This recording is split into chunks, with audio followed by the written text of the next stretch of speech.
Mega Man Issue 53.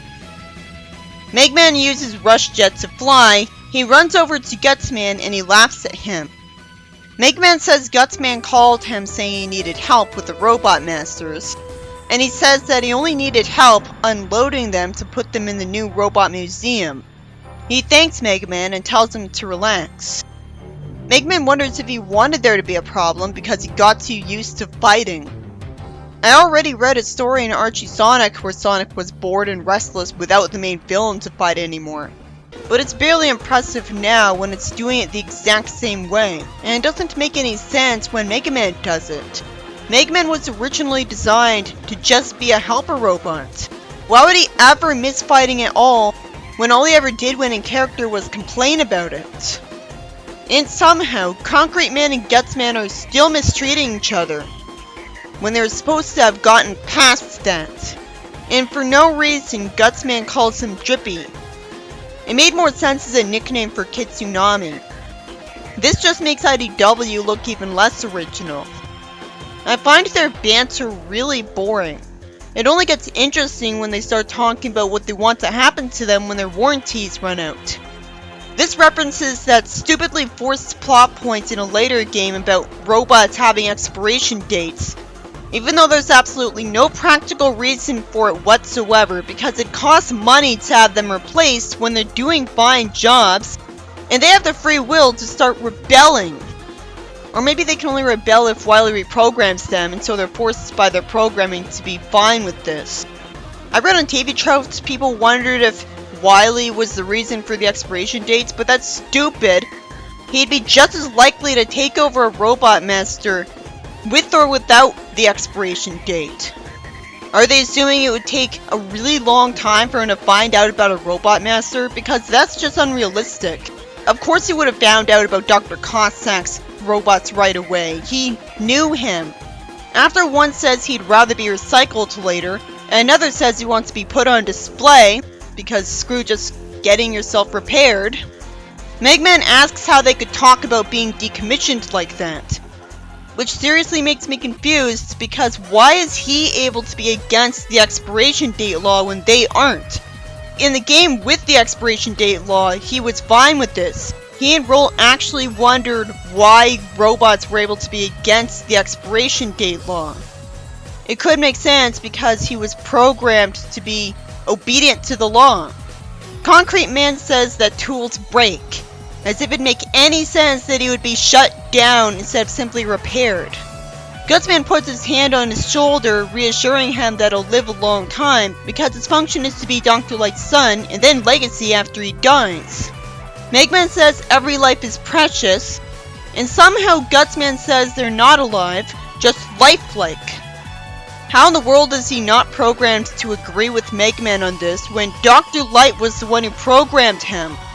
Yet another forced bit of conflict. I wonder if the writer agrees with Gutsman. If he thought every life was precious, why would he carelessly have some of the Robot Masters tell Dr. Light to kill them? Meanwhile, Mr. X complains about Wily using his technology just to kidnap a little girl. And then Madam Y complains that she's being expected to look after her. I guess that girl's Kalinka and her minions are looking after her right now. Wily tells them to get her a juice box and turn on some cartoons. I wish we saw that, because otherwise I won't believe she'll do that. It'd be smarter writing than Belle not turning on cartoons for Kitsunami when she's supposed to be nicer than Mr. X. Wily calls Mr. X Xander, and it turns out he's right. Xander reveals to Wily that he fired into the Genesis portal and was dropped 30 years into the past for no reason. He couldn't make any changes to his past, but he was smart enough to take advantage of his knowledge of the future by winning the lotteries and stock markets and gambling on historic long shots to fund the X Corporation. Except how in the world would he have had the lottery numbers memorized? Did he have a perfect memory all along? He wouldn't have thought to write down the winning lottery numbers when they got reported on the news, because obviously he didn't know he would be sent back in time. This takes place in the future where sentient robots are a thing. And there is no way he would have watched the news, because only old people do that now. So maybe he found out about them from social media instead, but still. Then Shadow Man warps to Wily and says construction on his castle bases are proceeding and he detected no treachery on the part of Mr. X. It's pathetically forced that Dr. Light hasn't reprogrammed him to not be on Wily's side anymore when he had him in his lab. Even though Mega Man clearly said that there was a possibility of Wily's programming being purged from Quickman's systems. This is even more forced than Metal Sonic not being reprogrammed. Speaking of forced, Wily wouldn't order him to high-five him. It's too youthful and informal. Pandas was all about having the characters be too formal, and at least it made sense because they were all adults. This writer is about making characters more informal. Right now, I don't see the point of having Shadow Man work for Wily. Meanwhile, 10 miles above the city, Airman tells Iceman he can't control his meteorological studies if the gauges keep freezing from the altitude, and Iceman says he'll look into it. Oilman's sucking up oil in front of Mega Man in the sewers, and he explains that he thinks an auto shop is dumping the oil here illegally. Pumpman says he diverted most of it here, and Splash Woman says she'll see if she can find the source. Her being here just makes Bubble Man useless. Meanwhile, Flashman and Time Man argue about technobabble and decide to work together to avoid causing radiation. Because apparently that was even a possibility in the first place. Odd, I thought radioactivity was caused by the splitting of atoms. Woodman says a tree's too sick, and he somehow expects me to believe people waste all of that money and time on putting up synthetic trees. Yeah, they started doing that before finding the cure to tree sicknesses. Cutman's planning to cut it down, and Snake Man says he's using his search snakes to clear sectors. I hate how this is completely vague about how he's being useful. What do you mean clear sectors? I just have to assume they're trying to get rid of landmines because they're in a desert. And once again, Snake Man somehow able to act creepy after Dr. Light reprogrammed him, which he obviously did or he'd still want to kill Mega Man. Then we see Sparkman keeping some generators running while Electman's repairing them, so he made sure there was zero power loss to the city. He says nice work and gets thanked and told he did nice work too.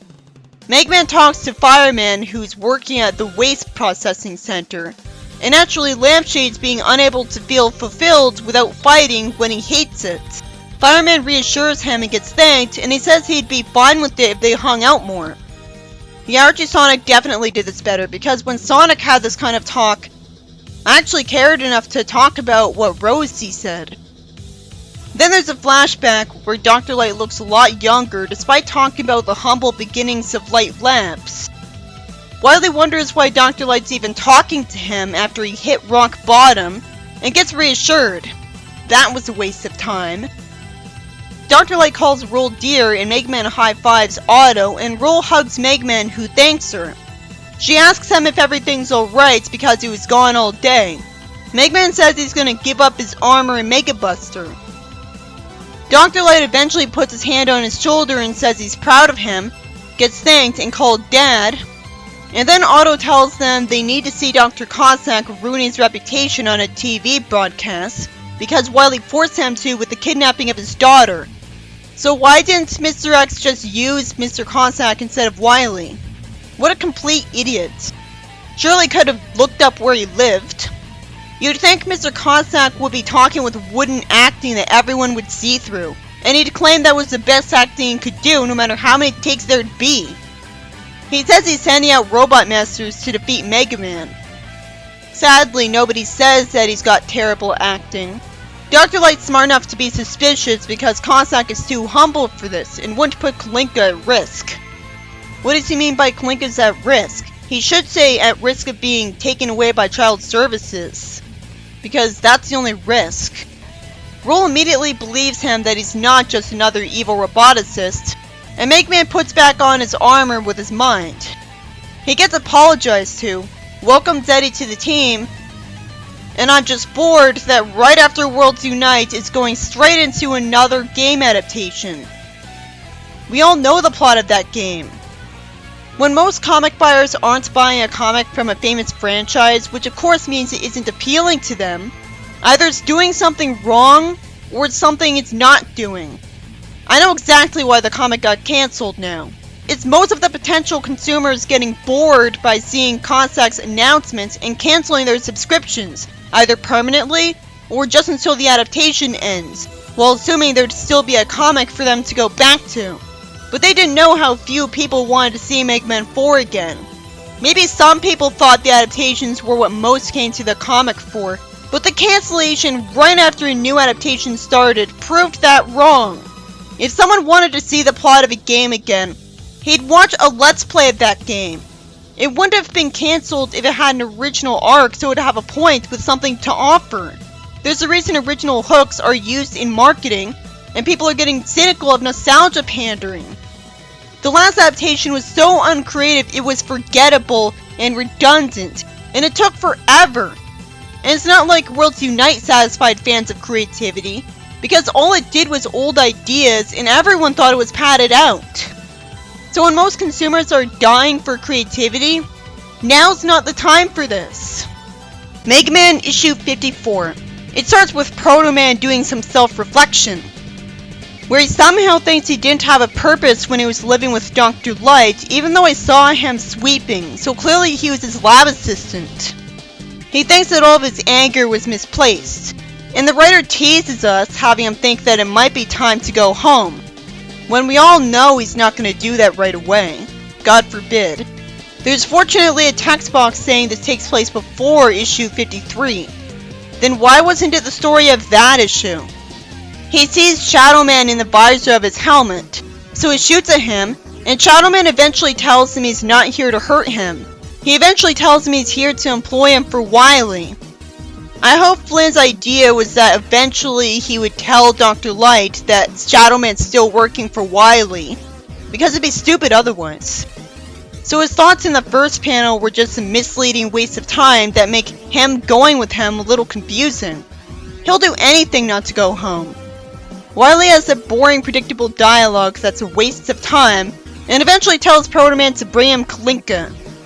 Proto Man tells him off for being crazy and rants at him with nothing but recap and quits. Everything else he was fine with, but not this. I guess that was the only thing he could think of to get him to turn on him. As opposed to Wily finally wisening up and changing his programming after he thought Proto Man betrayed him in the third game. Proto Man says that because he fixed his power core, he's no longer in danger, and Wily says he replaced his core, which he actually told him when he first fixed him. He said, a core of my design. So this really shouldn't come as a surprise to Proto Man.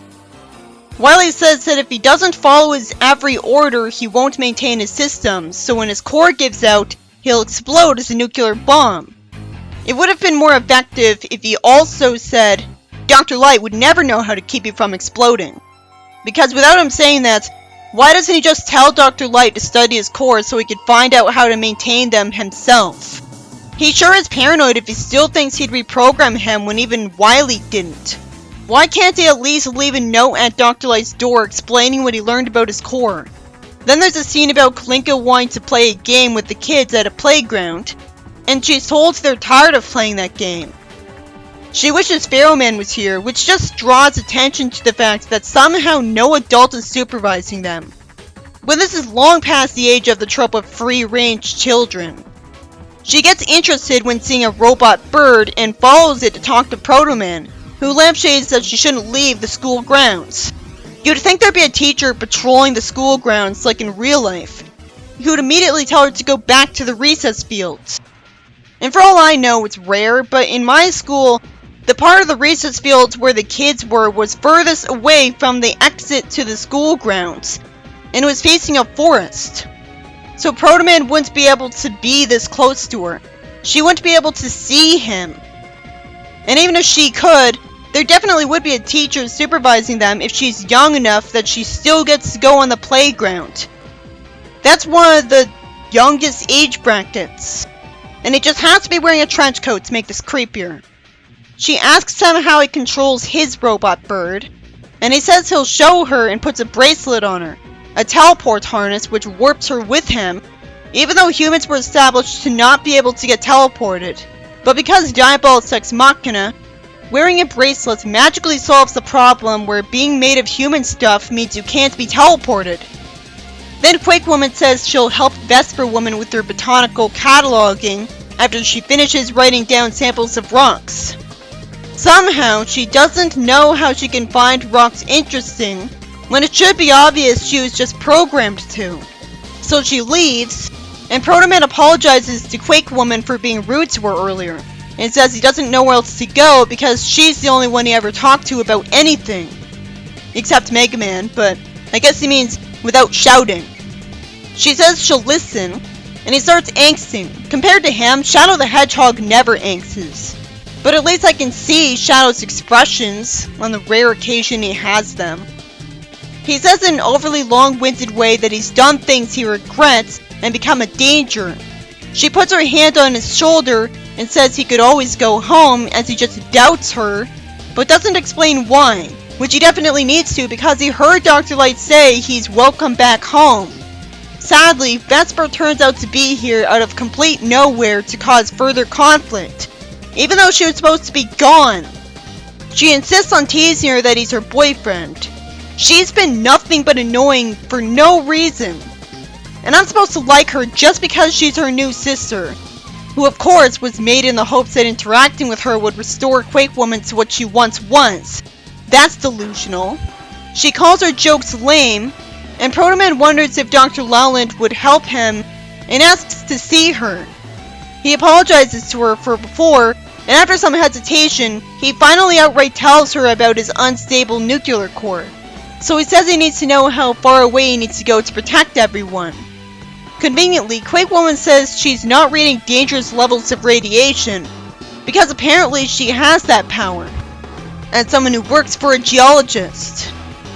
I'm so glad this isn't a boring story that's just about Mega Man fighting the Robot Masters. This is exactly what I'd want. She examines him, and Quake Woman says she has a Geiger counter just in case, purely because she's built for excavation. It's not like she excavates only in the places that have nuclear radiation in them. Dr. Lowland tells Proto Man he's only a threat to himself and there's no risk of detonation. She warns him that eventually his systems would burn up, and apologizes for not being able to give him an exact expiration date, and says it's beyond her expertise to fix. I get why she's not as capable as Dr. Light, because she divided her attention between robotics and geology. It's a miracle she's a roboticist at all. But why can't she learn how? He thinks Dr. Light can't fix him without changing his personality, so he'd be a bad teacher for her. He doesn't want to risk anyone else getting caught in his mess, so he wants to handle it on his own.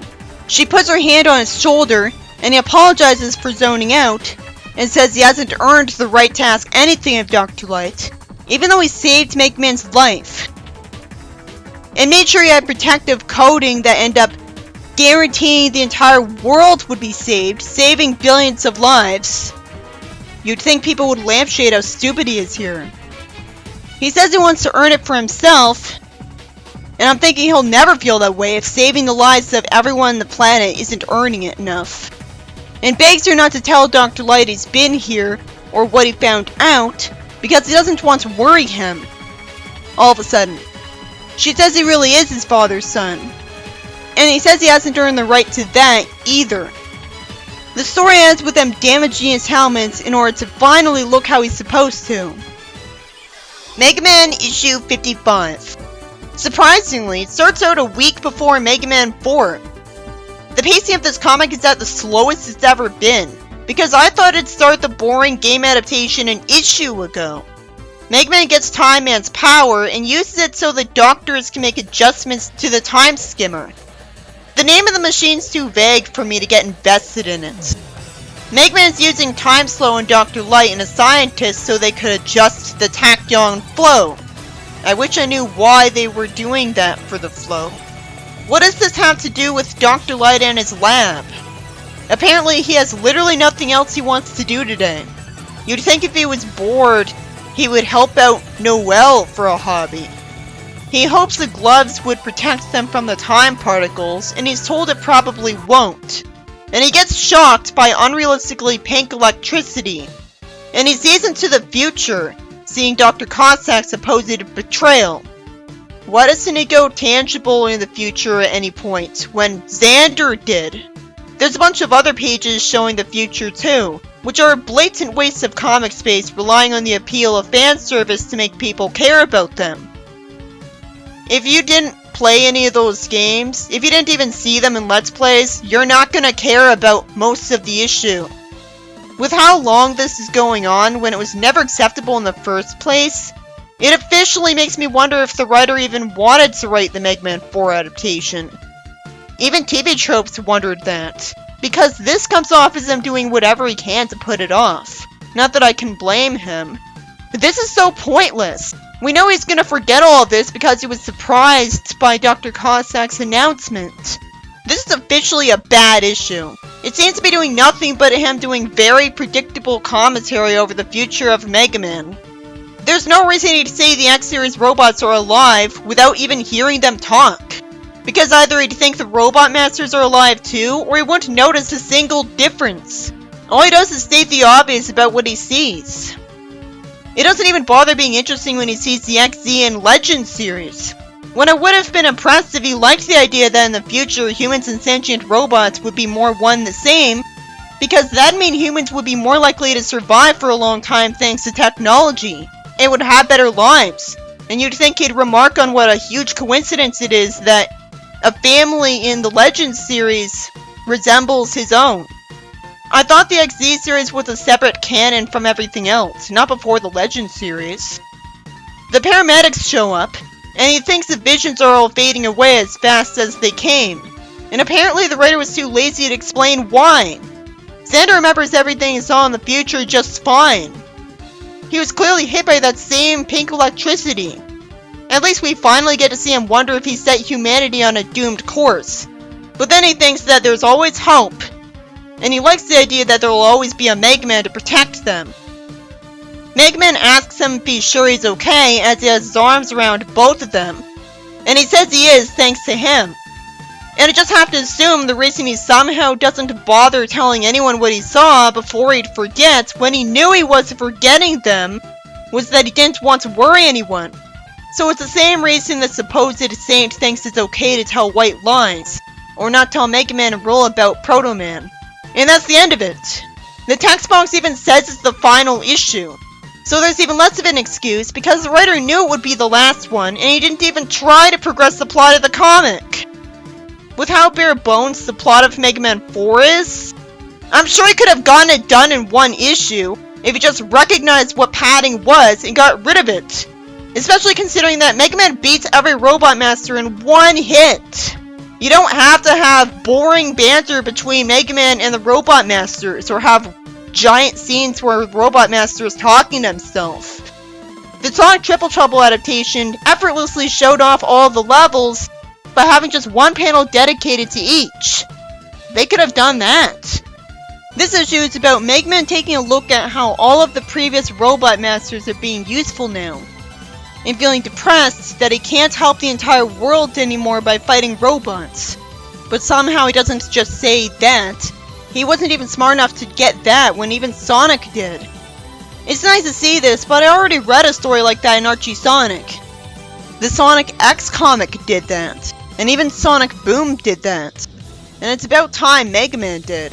And it took until Mr. X explained why he's rich for it to get interesting. And when it comes to the franchise overall, that's not what makes it worth it, because Mr. X isn't supposed to be a separate character from Wily. So the point where the issue is actually valuable is after that, when Mega Man sees all the Robot Masters who didn't kill themselves doing what they're supposed to be doing. But I'm sure you could have read the manuals for the games and found out what they're supposed to be doing yourself without this comic.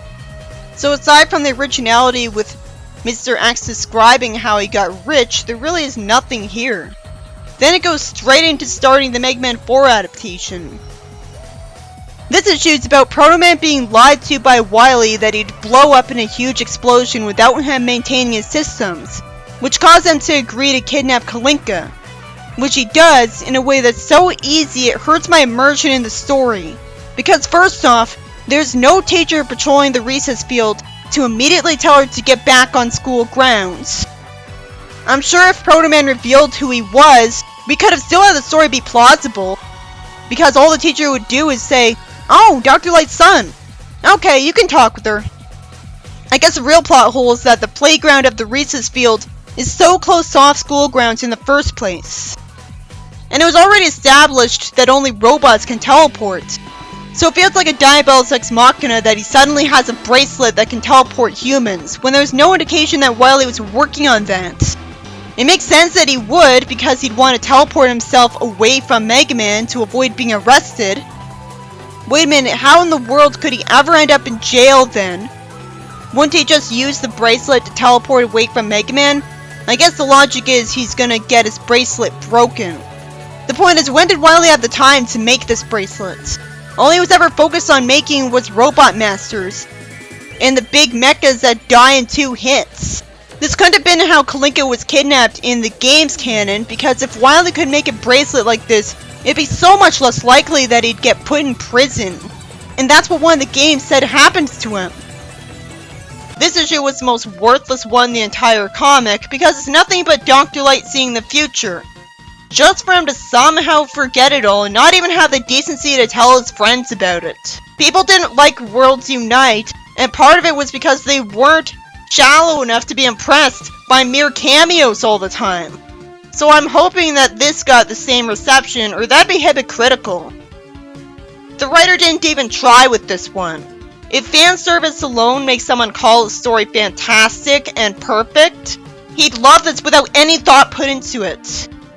Only someone who's extremely easily impressed, who thinks just mere fan service makes an issue amazing, who doesn't put any thought into what makes writing a story especially difficult, and what's a story that's absolutely effortless to come up with, would think it's even so much as average in quality.